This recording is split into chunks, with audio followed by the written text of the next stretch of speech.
प्यारे बच्चों नमस्कार। आप सभी का स्वागत है हम सभी के प्यारे से YouTube channel RBS physics classes पर। और आज के इस लेक्चर में पढ़ेंगे हेल्महोल्ट्ज़ कुंडलियाँ। हेल्महोल्ट्ज़ कुंडलियाँ पढ़ने से पहले इन लेक्चर नंबर 9 में अपन ने पढ़ा था किसी छोटे धारावाही लूप की चुंबकीय द्विध्रुव से तुलना, यानी छोटा धारावाही लूप भी चुंबकीय द्विध्रुव की तरह व्यवहार करता है। और इससे पहले वाले लेक्चर में यानी लेक्चर नंबर 8 में अपन ने पढ़ा था किसी धारावाही कुंडली की, वर्ताकार धारावाही कुंडली की एक्स पर चुंबकीय क्षेत्र की। अपने पास ये कोई एक वर्ताकार धारावाही कुंडली थी और इसकी ये एक्स है, इसके केंद्र O से एक्स दूरी पर कोई बिंदु P था। समझ गए ना? जैसे ये मेरी हथेली को आप कुंडली समझिए और मार्कर को एक्स समझिए, तो मार्कर की जो नोक है यहाँ इस बिंदु पर अपने को चुंबकीय क्षेत्र मैग्नेटिक फील्ड फाइंड आउट करना था। तो उसका डेरिवेशन हमको मिला था। पूरा सोल्व करने के बाद B बराबर mu naught I R square बटे में 2 R square plus X square की पावर 3/2, जहाँ पे आई क्या थी, इस कुंडली में बहने वाली धारा है, आर क्या है, इसकी त्रिज्या है, और एक्स ये दूरी है। अगर इसमें नंबर ऑफ लूप्स एन हो कि एक लूप है तो एक से एक आ रहा है, यहाँ पे देखो mu naught I R square, 2 होगा इसको 2 से गुणा कर लेंगे, 3 होगा 3 से गुणा कर देंगे, 4 होगा 4 से गुणा कर देंगे। तो अपन मान लेते हैं इसमें नंबर ऑफ लूप्स है, लूपों की संख्या जो गहरे है वो एन है। तो जो चुंबकीय क्षेत्र का फॉर्मूला बनेगा वो आएगा, इसको n से गुणा कर देंगे तो बन जाएगा mu naught N I R square बटे 2 R square plus X square की पावर 3/2। ये क्यों बता रहा हूँ? क्योंकि ये चीज यहाँ पे काम आने वाली है, इसलिए थोड़ा सा इसको मैं आपको रिवाइज करवा देता हूँ। फिर अपने क्या किया था, इसकी x बराबर इसकी x पर इसके केंद्र O से r/2 दूरी पर चुंबकीय क्षेत्र, यानी इसकी त्रिज्या की आधी दूरी पर चुंबकीय क्षेत्र का मान क्या होगा। तो उसको अपने कैसे निकाला था, इस वाले समीकरण में x की जगह r/2 रख के हल करेंगे तो अपने को मिलेगा bx r/2 बराबर, हल करने पे यहाँ इसमें x की जगह r/2 रख के हल करेंगे। लेक्चर में 1 मिनट करवा रखा ना, वही वापस रिवाइज करवा रहा हूँ। तो क्या आएगा हल करने पे, 4 mu naught N I upon 5√5r, ये आएगा। और ये यहाँ पे चीज आज काम आने वाली है।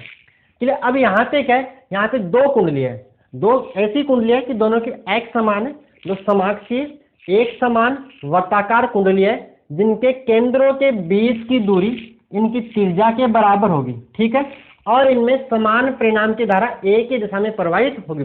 तो ऐसी व्यवस्थित कुंडली के युग्म को अपन बोलते हैं हेल्महोल्ट्ज़ कुंडलियाँ। और ये क्या काम आती है, ये एक समान चुंबकीय क्षेत्र उत्पन्न करने के लिए काम में आती है। कुछ समझ आ रहा है? ऐसा समझिए कि ये मेरी दोनों हथेलियाँ कुंडली है, दोनों हथेलियों को आप कुंडलियाँ समझिए, और ये इनकी एक्स होगी। मार्कर को आप एक्स समझिए, मार्कर को आप एक्स समझ लीजिए, तो कि 2 समाक्षी यानी दोनों एक ही एक्स पर, सम एक्स, यानी दोनों का एक्स क्या है, समान है, वर्ताकार कुंडली है। और इनके दोनों केंद्रों के बीच की दूरी यानी जो मार्कर की लंबाई है वो क्या है, इस दोनों इन कुंडलियों की त्रिज्या के बराबर है। ये जो ये वाली लंबाई है ना वो त्रिज्या के बराबर है। तो डायग्राम बनाते हैं, देखिए हेडिंग डाल लीजिए, ये आपको समझ में आ गया, मतलब ये बेसिक। तो अब हेडिंग डाल लीजिए, हेल्महोल्ट्ज़ कुंडलियाँ होती क्या है पहले समझिए, पहले लिखिए, पहले लिख लीजिए, समझ तो आ गया। जब पहले समझाते हैं, चलो फिर लिखवाते हैं कि 2 आपके पास कुंडलियाँ है, पहले समझिए, लिखना मत, हेडिंग डाल लीजिए हेल्महोल्ट्ज़ कुंडलियाँ, ठीक है। समझिए क्या होता है, इसमें 2 कुंडलियाँ होती है, जैसे मतलब एक कुंडली ये, एक कुंडली ये, इसकी त्रिज्या हम कितनी मान लेते हैं, r मान लेते हैं, और इसमें जो करंट बह रहा है वो मान लेते हैं, इसमें करंट बह रहा है, कैसे माना इसको अपन ने, क्लॉकवाइज करंट बह रहा है। कैसे बह रहा है, क्लॉकवाइज, मतलब घड़ी की दिशा में करंट बह रहा है, आई करंट। और एक दूसरी कुंडली, अगर इसका केंद्र O है, इसका केंद्र O है, इसके केंद्र O से r दूरी पर एक दूसरी कुंडली और है, एक दूसरी कुंडली और है, जिसकी त्रिज्या भी कितनी है, उसकी त्रिज्या भी r ही है, इसकी त्रिज्या भी कितनी है, r ही। इसको केंद्र O1 मान लेते हैं, इसका केंद्र O2 मान लेते हैं, और इनके केंद्रों के बीच की जो दूरी है वो भी इनकी त्रिज्या के बराबर ही है। ऐसी व्यवस्थित कुंडलियों के युग्म को क्या बोलते हैं, हेल्महोल्ट्ज़ कुंडलियाँ बोलते हैं। और इनमें करंट, देखो इसमें करंट कैसे बह रहा है, क्लॉकवाइज, इसमें करंट कैसे बह रहा है, क्लॉकवाइज। दोनों में करंट की डायरेक्शन, विद्युत धारा की दिशा समान होनी चाहिए। अगर विद्युत धारा की दिशा समान नहीं है तो फिर हेल्महोल्ट्ज़ कुंडलियाँ नहीं हो सकती, ठीक है ना। दोनों में धारा समान होनी चाहिए और दोनों में धारा का परिणाम भी समान होना चाहिए। इसके लिए हम लोग दोनों को सीरीज में कनेक्ट कर देते हैं, श्रेणी क्रम में संयोजित कर देते हैं, क्योंकि श्रेणी क्रम में विद्युत धारा समान रहती है और दोनों का तल भी क्या होता है, दोनों के तल समांतर होते हैं। दोनों के तल देखो, ये कुंडली, दोनों हथेलियां मेरी कुंडली समझिए, तो दोनों के तल समान, ऐसा नहीं इससे 90 पे या कोई किसी कोण पे, किसी कोण पर नहीं होगी, दोनों के तल एक दूसरे के समांतर होंगे। अब जो मैंने बातें बोली है उसको आप लिखना शुरू कर दीजिए। मैं भी तो मेरे साथ साथ आप लिख लीजिए, जिसके आप नोट प्रिपेयर हो जाए। हालांकि मैं आपको पीडीएफ की नोट, इसके नोट्स मैं आपको दे दूंगा और पीडीएफ का लिंक डिस्क्रिप्शन बॉक्स आपको मिल जाएगा। चलिए तो लिखते स्टार्ट करें। तो लिखिए, इसमें हैंड डाली, अब लिखिए इसके बारे में। तो लिखिए दो समाक्षीय, मतलब दोनों का एक्स एक ही, समाक्षीय को इंग्लिश में बोलते हैं कोएक्सियल। कोएक्सियल, ये ब्रैकेट स्टार्ट किया, कोएक्सियल, दो समाक्षीय तथा एक समान वर्ताकार कुंडलियां, एक समान त्रिज्या में भी बराबर, सब कुछ बराबर, दो समाक्षीय तथा एक समान वर्ताकार कुंडलियां, वर्ताकार कुंडलियां कॉइल्स, वर्ताकार कुंडलियां जिनके केंद्रों के मध्य, जो समाक्षीय तथा एक समान वर्ताकार कुंडलियां जिनके केंद्रों के मध्य दूरी, केंद्रों के बीच की दूरी, केंद्रों के मध्य दूरी इनकी त्रिज्या के बराबर हो, इनकी त्रिज्या के बराबर हो तथा दोनों कुंडलियों में समान परिणाम की विद्युत धारा समान दिशा में प्रवाहित हो, समान परिणाम करंट सेम, दोनों कुंडलियों में समान परिणाम की विद्युत धारा, समान परिणाम की विद्युत धारा एक ही दिशा में प्रवाहित हो तो ऐसी व्यवस्थित कुंडलियों के युग्म को, तो ऐसी व्यवस्थित, इस अरेंजमेंट को अपन नाम दे दिया हेल्महोल्ट्ज कुंडलियां।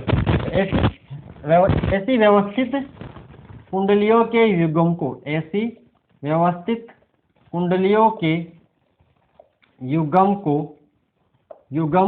क्या बोलते हैं, हेल्महोल्ट्ज कुंडलियां कहते हैं, हेल्महोल्ट्ज कुंडलियां कहते हैं। क्लियर?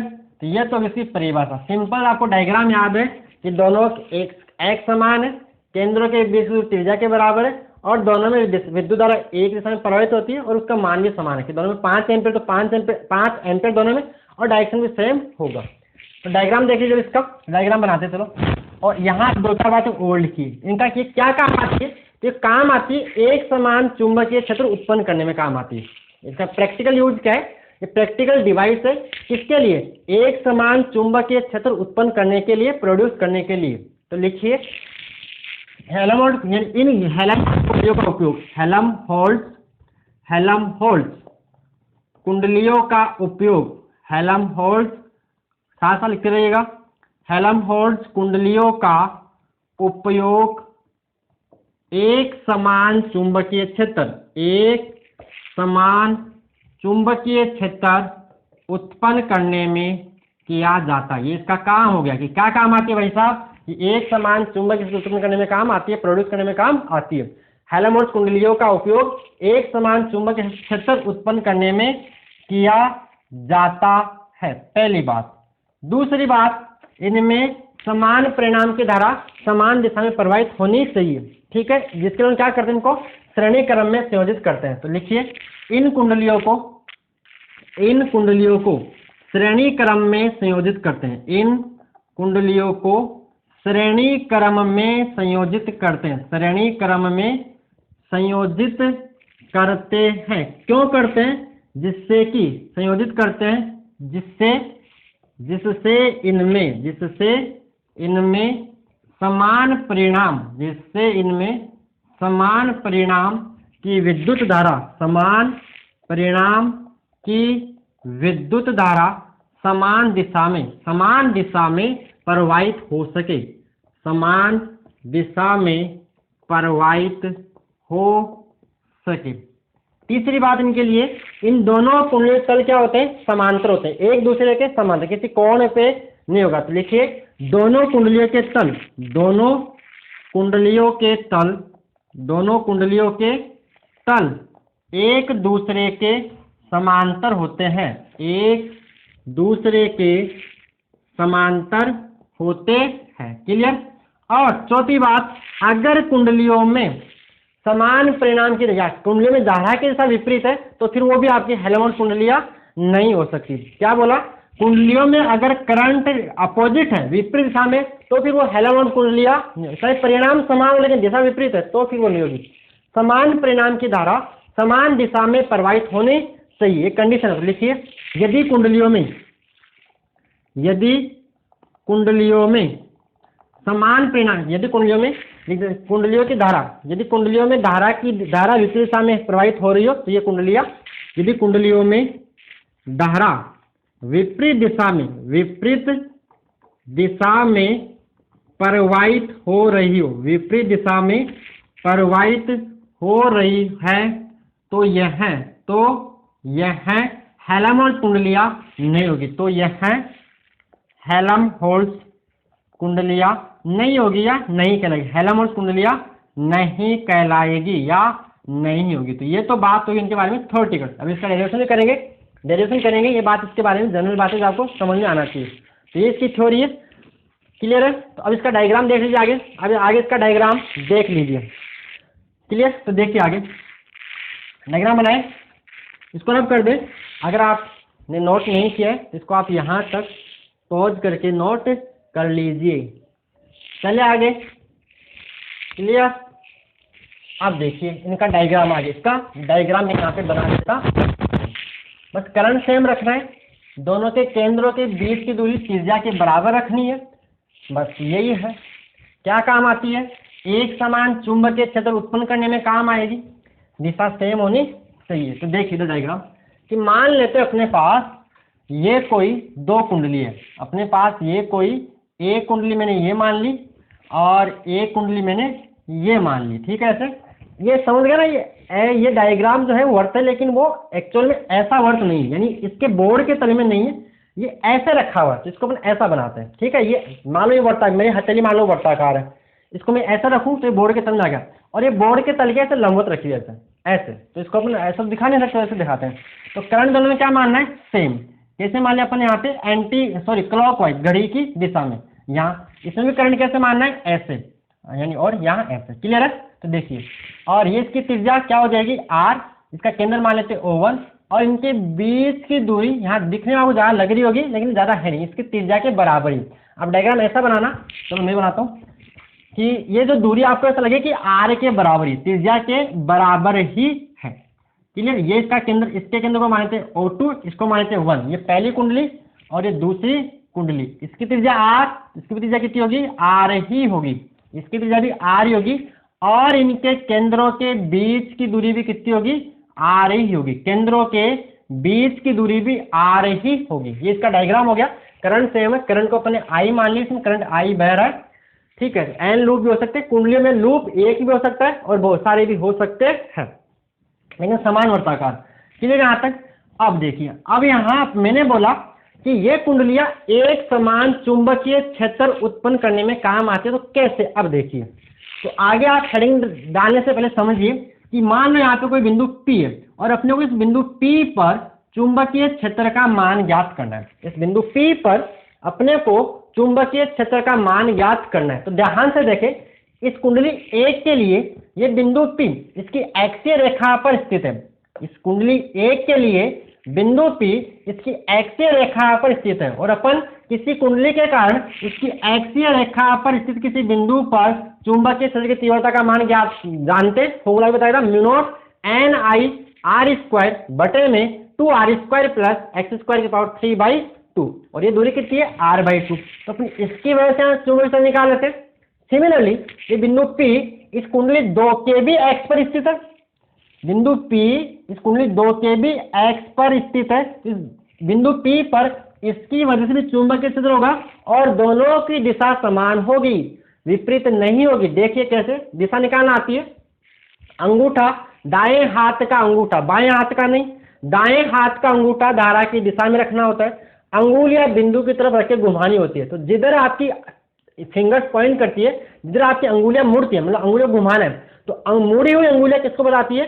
चुंबकीय क्षेत्र की दिशा को बताती है, रिप्रेजेंट करती है। देखिए कुंडली ए की वजह से अगर मैं बिंदु P पर चुंबकीय क्षेत्र का मान निकालना चाहूं तो क्या करना होगा? अंगूठा धारा की दिशा, तो धारा यहाँ करंट कहाँ जा रहा है? नीचे जा रहा है। तो अंगूठा धारा की दिशा में तो मुड़ी उंगलियां बोलो किधर जाएगी? समझ गए ना? ये ऐसे मैं यहाँ पहुंच नहीं पा रहा यहाँ तक, समझ गए ना?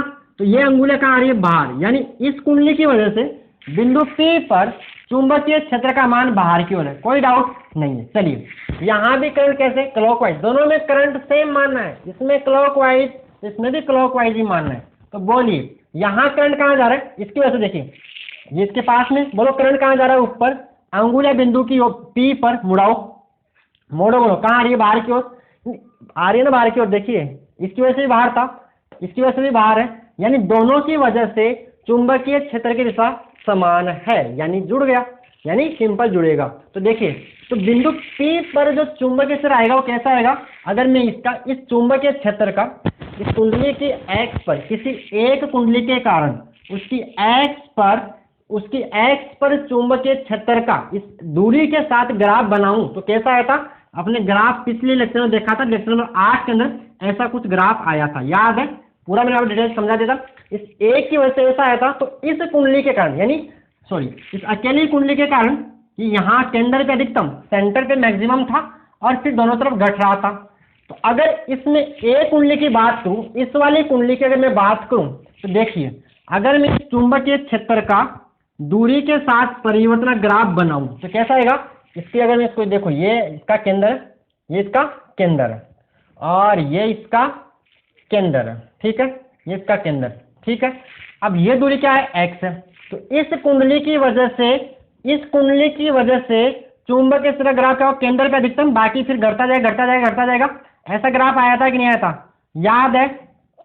ऐसा ग्राफ आया था कि नहीं आया था? आया था। सेम चीज इसकी दोनों तरफ सिमेट्रिकल, दोनों तरफ बराबर, जितना इधर है उतना ही इधर है, कोई कम ज्यादा ये बन नहीं रहा, कोई कम ज्यादा नहीं, सेम बात। ये थोड़ा सा इसमें सीधा नहीं है, बैंड होता है, थोड़ा डायग्राम बुक में एक बार और देखना, अच्छी तरह समझ आ जाएगा आपको। क्लियर? सेम चीज अगर मैं इस वाली कुंडली 2 के लिए चुंबकीय क्षेत्र का दूरी के साथ, दूरी कौन सी? ये वाली दूरी है, x के साथ ग्राफ बनाऊं तो ग्राफ कैसा आएगा? कुछ ग्राफ ऐसा आएगा, तो ध्यान से देखें। इनके बीच में, बाहर की तरफ बात नहीं कर रहा मैं, कुंडलियों के बीच की बात कर रहा हूं। कुंडलियों के बीच में चुंबकीय क्षेत्र समान हो रहा है, लगभग समान हो रहा है। कैसे? इसकी वजह से, इस कुंडली A की वजह से चुंबकीय क्षेत्र घट रहा है, लेकिन कुंडली 2 की वजह से चुंबकीय क्षेत्र बढ़ रहा है। बोलो इसकी वजह से घट रहा है, इसकी वजह से बढ़ रहा है, तो बोलो क्या रहेगा? समान। ये घटाने की कोशिश कर रही है, ये उतना ही बढ़ाने की कोशिश कर रही है, तो नेट कितना हुआ? फिक्स। क्लियर हो गई बात? तो देखिए तो इसका जो परिणामी चुंबकीय क्षेत्र बनेगा वो कैसा बनेगा? इसका रिजल्टेंट जो बनेगा वो बनेगा कुछ ऐसा, थोड़ा बहुत कम होगा, सेंटर से थोड़ा बहुत कम होगा, पूरा तो नहीं हो पाएगा, यहाँ पे मैक्सिमम, यहाँ थोड़ा बहुत कम होगा, लेकिन ऑलमोस्ट वो लगभग, यानी उसको लगभग यानी समान ही मान लेते हैं। तो ये हो गया, इसका ग्राफ जाएगा कुछ ऐसा आएगा। तो ये हो गया परिणामी चुंबकीय क्षेत्र। ये क्या है?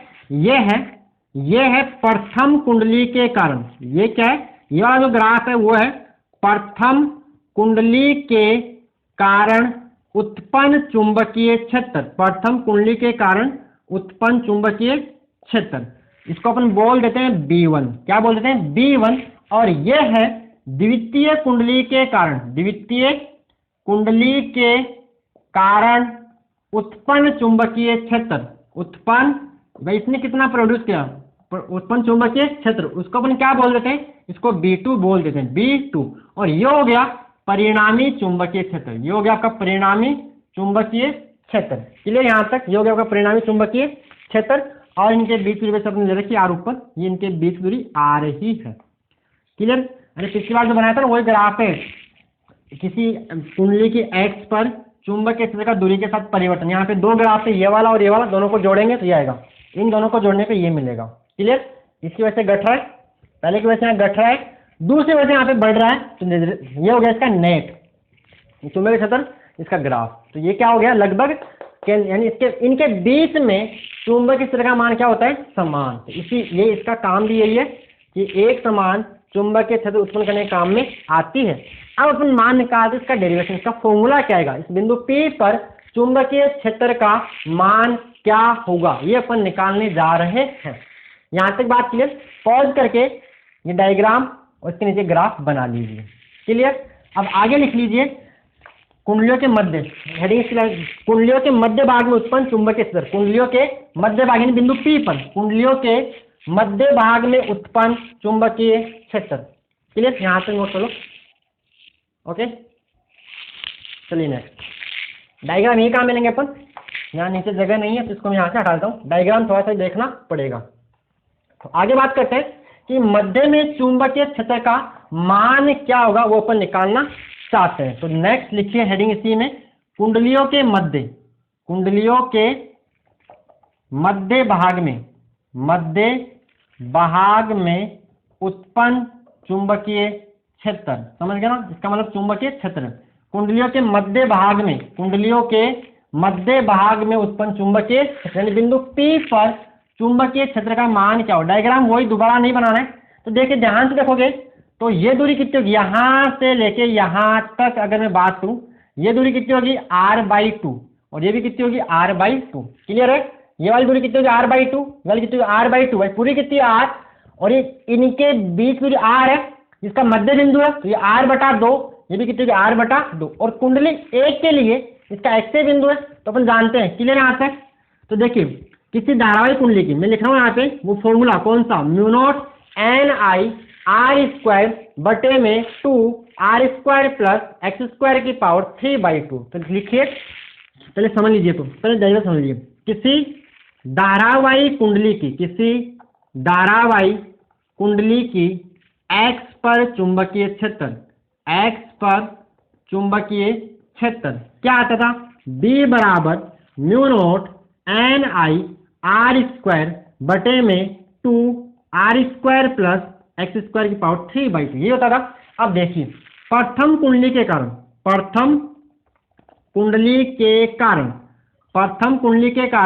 बिंदु P क्या है, इसका मध्य भाग है, मध्य बिंदु है। प्रथम कुंडली के कारण बिंदु P पर चुंबकीय क्षेत्र को अपन क्या बोल देते हैं, B1। तो देखिए यहाँ पर x का मान कितना होगा, r/2 होगा कि नहीं होगा भाई, बिंदु P ये रहा, जो ये दूरी कितनी होगी r/2 होगी। तो x बराबर r/2 इसमें रखिए। तो B1 का मान क्या आएगा, μ0 Ni r², मैं इसको सीधा भी मेरे को याद है लिख सकता हूँ, बुक में सीधा लिखा हुआ है 4 μ0 Ni अपॉन 5√5r। आपको अगर सीधा याद है लिख सकते हो, नहीं याद है निकाल लीजिए। इसलिए मैंने वो केस करवाया था वहां पे कि r/2 दूरी पर चुंबकीय क्षेत्र का मान क्या होता है, और बोला भी था कि आगे अपने को काम में आएगा हेल्महोल्ट्ज कुंडलियों के अंदर। तो देखिए μ0 Ni r² इंटू में 2r² प्लस x, ये रहा x का मान क्या रखना है, r/2 का वर्ग की पूरे की पावर क्या लगा देनी है, 3/2 लगा देनी है। तो ये क्या बन जाएगा, ये बन जाएगा μ0 Ni r² बटे 2r² और r² बटे 4, r/2 का स्क्वायर किया r²/4 की पावर 3/2। इसके बाद में यहाँ नोट कर रहा हूँ, यहाँ लिख रहा हूँ। तो क्या बनेगा देखिए μ0 Ni r² बटे में 2, यहाँ पे 4 लघुत्तम आएगा तो 4 प्लस r² क्या बन जाएगा 5r² बटे में 4 की पावर 3/2। तो इसको आप लिख सकते हो कैसे कि μ0 Ni r², इसको आप देखिए पावर 3/2 मतलब 1 + 1/2 यानी 1.5 यानी इसको आप 1 और हाफ लिख सकते हो। तो क्या अगर देखिए μ0, जैसे अपने हल कर रखा है, अगर आप ये बात आपको आते हो आगे बढ़िए, μ0 Ni r² इंटू में 2 इंटू 5r²/4 इंटू √5r²/4। और यहाँ से बच्चों जब इसको पूरा अपन हल करेंगे तो ये अपने को मिलेगा कितना, चलो हल कर देते हैं। देखो यहाँ से क्या आएगा, μ0 Ni r, देखो r² से r² कट जाएगा और r² से r² कट जाएगा, और यहाँ पे क्या 5 है, r² से r² गया, इंटू में क्या आ रहा है नीचे 2 इंटू 5/4 इंटू यहाँ पे देखो √5, ऐसा कैसा, r² बाहर कितना आएगा 8 और यहाँ पे 2 से 2 कट जाएगा चार्ज आएगा ऊपर, तो B1 का मान कितना आएगा, तो B1 का मान आ गया वही जो आपको याद है सीधा, तो B1 का मान कितना आ गया 4 mu naught N I, 4 mu naught N I बटे में क्या होगा 5√5 इंटू आर। इसको आप समीकरण नंबर 1 दे दीजिए, कोई परेशानी। ये इसके वजह से आ गया, यही तो आता था किसी कुंडली की x पर r/2 दूरी पर चुंबकीय क्षेत्र का मान 4 mu naught N I upon 5√5 R होता है।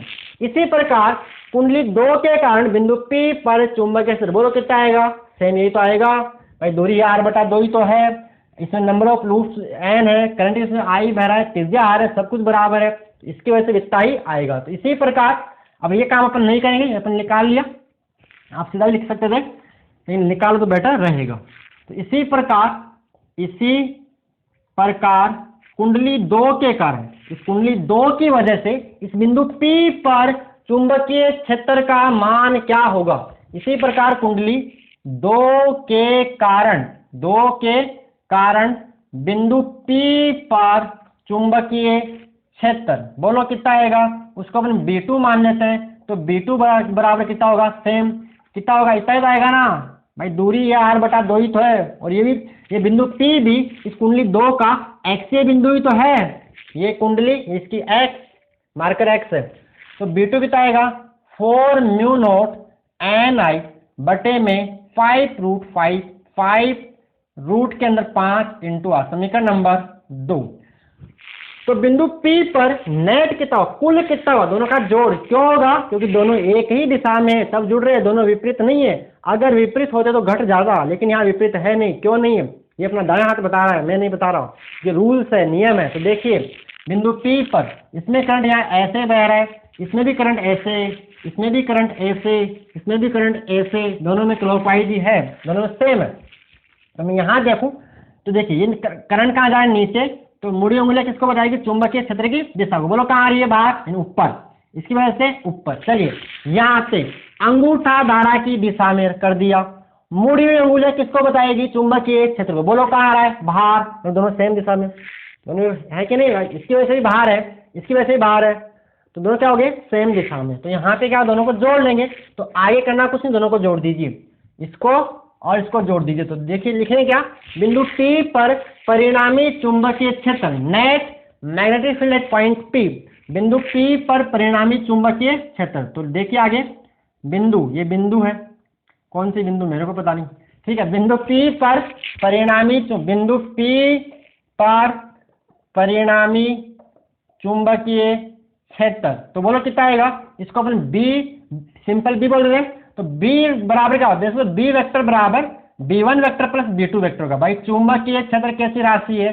सदिश राशि है, तो जोड़ भी कैसे करेंगे, सदिश, लेकिन दोनों समान दिशा में, और जब दो सदिश समान दिशा में होते थे तो उनको सिंपल जोड़ देते थे, याद है कि नहीं। अरे भाई r बराबर वर्गमूल के अंदर p² + q² + 2pq cos theta, अगर दोनों बीच कोण थीटा बराबर 0 डिग्री आया था, इसको अपन ने t² + t² + 2p लिखा था, फिर p प्लस को वर्ग बना था, इसको यहाँ वर्गमूल से घात 2 से वर्गमूल कट गया था, तो r बराबर क्या था, p + q, यानी समान दिशा में होने पर सिंपल दोनों को जोड़ सकते हैं। क्लियर है, याद आ गया। तो देखिए, तो इसको अपन सिंपल यहाँ लिख सकते हैं b बराबर b1 + b2, और इसका रीजन ये है क्योंकि b1 व b2, क्योंकि b1 व b2 एक ही दिशा में है, दोनों सेम डायरेक्शन में, एक ही दिशा में, इसलिए अपन सिंपल दोनों को जोड़ सकते हैं। आई बात समझे, तो दोनों को जोड़ लीजिए। तो देख लीजिए b1 व b2 का मान रखने पर, b1 व समीकरण 1 व समीकरण 2 से b1 व b2 का मान रखने पर, ये लाइन लिखने के बाद रख दीजिए, समीकरण 1 व समीकरण 2 से b1 व b2 का मान रखने पर, तो क्या आएगा, देखिए b बराबर, b1 का मान कितना है 4 म्यू नॉट एन आई बटे में 5√5r, प्लस b2 का मान भी कितना है 4 म्यू नॉट एन आई बटे में 5√5r, 5√5r। कोई परेशानी, 4 mu not I upon 5√5r कितनी बार आ रहा है, 2 बार, तो 2 बार जोड़ना मतलब 2 से गुणा करना, अरे 2 बार किसी का समान का जोड़ना 2 से गुणा करना ही होगा ना। तो क्या b बराबर 2 इंटू, ये बन गया 4 mu naught N I upon 5√5 r, 5√5 r। अपन यहां तक तो क्लियर है, ये 8 आ गया, कितना आ गया ये b बराबर आपको मिल गया 8 भाई 2 4 जा 8, 2 चौक 8 होगा ना, तो 8 म्यू नोट एन आई बटे में क्या होगा 5√5।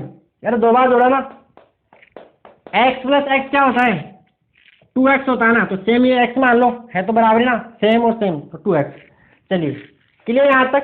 अब अपन कुछ अभी चमत्कार करते हैं। चमत्कार क्या, इसको सेंटर पर किसी धारावाही कुंडली के केंद्र पर चुंबकीय क्षेत्र क्या होता था, याद है क्या होता था, म्यू नोट एन आई बटे में 2r। बोलो ये होता था किसी धारावाही कुंडली के केंद्र पर चुंबकीय क्षेत्र का मान, यही आया था। करंट आपने ऐसे माना था mu naught N I upon 2r। हालांकि जो मैंने डेरिवेशन किया था उसमें एक ही जगह r की जगह a लिया था, तो उससे कोई फर्क नहीं पड़ा, त्रिज्या मैंने आपको क्लियर कर दिया था।